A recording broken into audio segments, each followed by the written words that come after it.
Hello guys, आज हम आपके लिए लेकर आए हैं एक नया वीडियो जो कि नॉलेज से भरा पड़ा है। आज हम आप सबको एक बहुत ही रहस्यमय चीज़ जो कि है ब्लैक होल, उसके बारे में बताने जा रहे हैं। जी हाँ दोस्तों, यूनिवर्स की सबसे डरावनी चीज़ जो किसी भी वस्तु या व्यक्ति को निगल सकती है और उसे समाप्त कर सकती है। क्या ये ब्लैक होल वास्तव में है यूनिवर्स में? तो जी हाँ दोस्तों, ये यूनिवर्स में मौजूद है। क्या आप जानते हैं ब्लैक होल वास्तव में क्या है?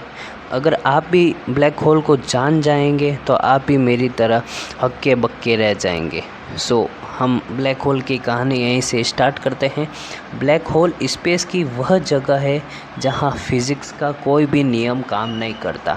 मतलब समय और स्थान का कोई मतलब नहीं रहता। इसका ग्रेविटेशनल फोर्स इतना खतरनाक है कि आप कल्पना भी नहीं कर सकते। इसमें केवल अंधकार है क्योंकि ये प्रकाश को भी निगल जाता है। बहुत सारे प्लैनेट्स और एस्टेरॉयड्स की तरह स्पेस में ब्लैक होल भी मौजूद रहता है। वो भी एक नहीं, लाखों की तादाद में स्पेस में ब्लैक होल मौजूद है। पर हमें इनसे घबराने की कोई ज़रूरत नहीं है क्योंकि ये सारे ब्लैक होल अर्थ से करोड़ों किलोमीटर दूर है। तो अभी तक तो हमें इनसे कोई खतरा नहीं है और फ्यूचर में भी शायद नहीं हो तो अच्छा है। तो हम आगे बढ़ते हैं और जानते हैं कि ब्लैक होल बनता कैसे। यूनिवर्स में किसी भी तारे को बैलेंस करने के लिए दो तरह के फोर्स काम करते हैं। पहला फोर्स ग्रेविटेशनल पुल एंड दूसरा फोर्स न्यूक्लियर फिजन। तो हम इन दोनों फोर्सेस के बारे में डिस्कस कर लेते हैं।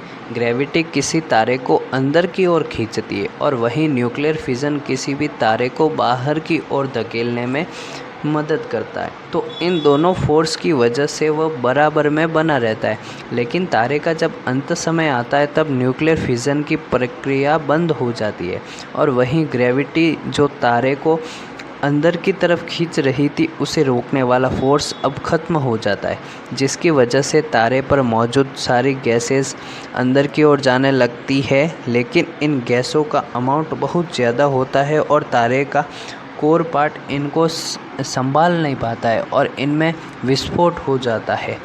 इस विस्फोट के बाद तारे का सारा मैटर स्पेस में फैल जाता है, जिसे सुपरनोवा कहते हैं, और ऐसे जन्म होता है इन्फिनिट यानी अनंत ग्रेविटी वाले ब्लैक होल का।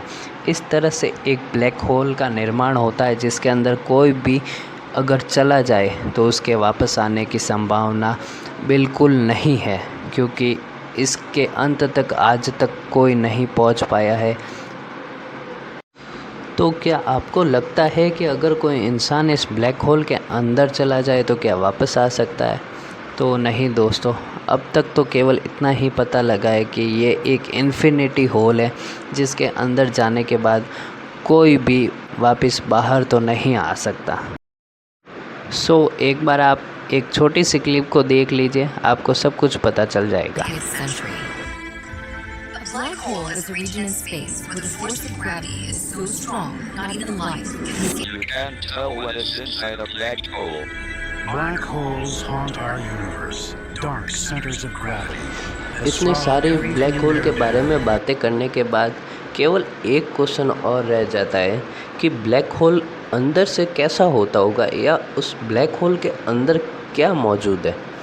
तो अगर इस बारे में बात करें तो वैज्ञानिकों का अनुमान है कि ब्लैक होल में जाने के बाद हम एक अलग ही यूनिवर्स में पहुंच जाते हैं। मतलब ये दूसरी दुनिया में जाने का रास्ता है। ब्लैक होल में जाने के बाद हम शायद ऐसी दुनिया में होंगे जहां एक अलग ही किस्म की ज़िंदगी बसती है जो कि वक्त से भी परे है। यानी वहां कोई भी वक्त नहीं होगा, मतलब कोई भी समय नहीं होगा, और ना ही किसी मनुष्य की वहाँ पर मौत होगी। कुछ लोगों का तो ये भी मानना है कि ब्लैक होल खुदा तक जाने का रास्ता है, लेकिन यह मनगढ़ंत अनुमान है क्योंकि आज तक केवल ब्लैक होल को देखा गया है, उन्हें कभी ऑब्ज़र्व नहीं किया गया। तो इस बात को हम पूरी तरह से तो सच नहीं मान सकते, पर आज तक का तो यही अनुमान है कि ब्लैक होल दूसरी दुनिया में जाने का रास्ता है। और ब्लैक होल को टाइम ट्रैवल का होल भी कहा गया है क्योंकि इसके ज़रिए टाइम ट्रैवल पॉसिबल है। वास्तव में साइंटिस्ट ने यह माना है कि ब्लैक होल में टाइम ट्रेवल हो सकता है। So thank you for watching. आज का अपना वीडियो हम यहीं पर एंड करते हैं और आगे किस टॉपिक पर आपको वीडियो चाहिए कमेंट में लिखकर ज़रूर बताना।